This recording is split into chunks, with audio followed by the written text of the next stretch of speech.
Даже не знаешь, с чего начать. Начни с самого начала. Если такого, то сам и рассказывай. Да что тут рассказывать? Мы не виноваты. Мы просто не так поняли инструкции. Да нечего там было понимать. Дай сюда. Давайте по порядку. Привет, меня зовут Лев. Это Женя. Лев. Это Лео. Это Кира. А это Варя.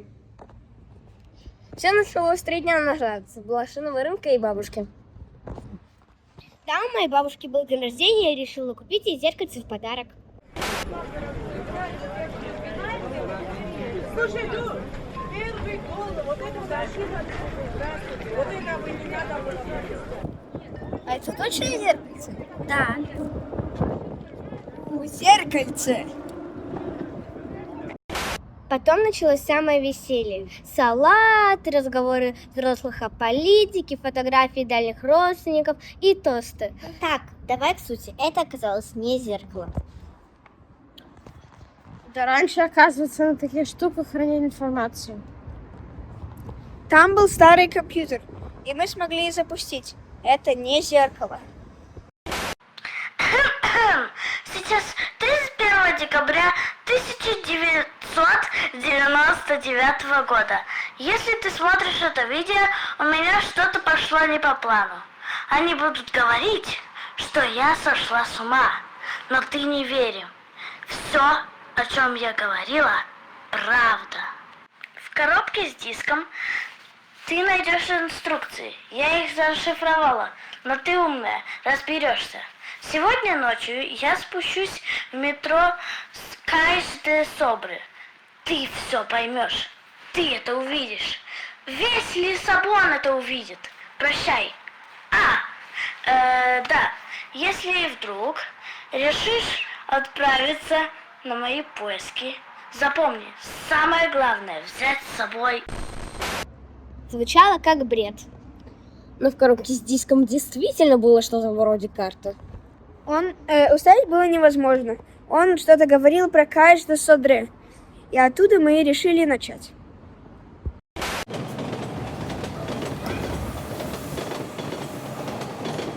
Мы на месте, а куда дальше? Тут написано: железных червей лабиринтом прогрызших к свободе пути. Ступай в направлении Тахо, идущий не ведает страха, с собой лишь свет прихватив.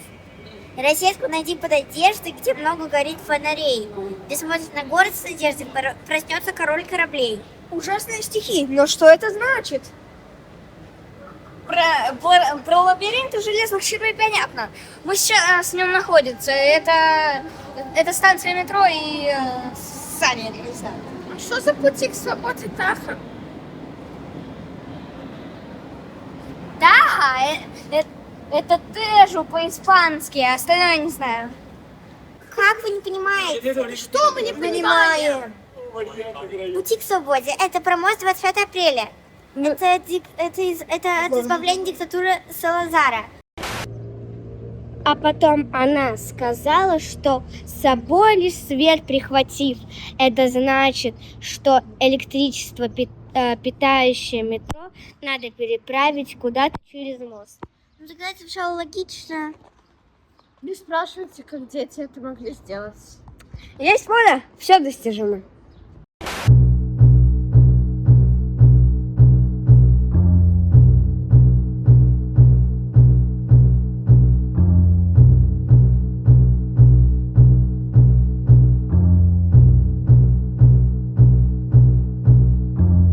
Так, электричество мы перенаправили. Что будем делать дальше? О, а что там было про розетку найти под рубашкой? Розетку найти не под рубашкой, а под одеждой.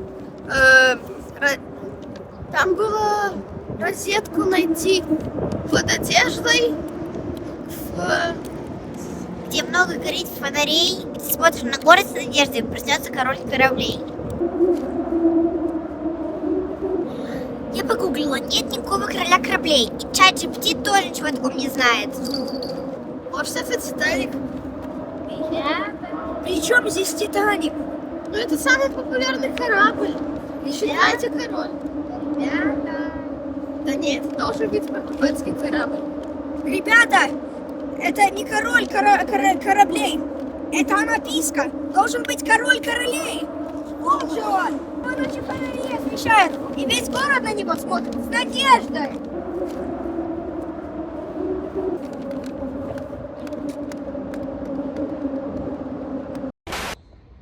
Надо было тут остановиться. Загадка разгадка, можно и по домам. А что ты раньше говорила? Врубай электричество! Я посоединила все провода к Таты. Да что ты там копаешься? Да подожди ты! Проверить все надо. Нормально все. Включай. Ты снимаешь? Жму!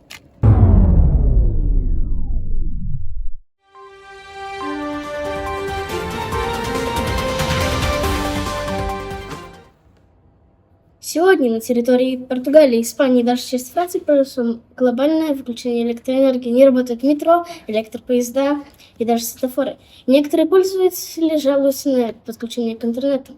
Правительство ведет глобальную операцию по выяснению, что происходит в городе.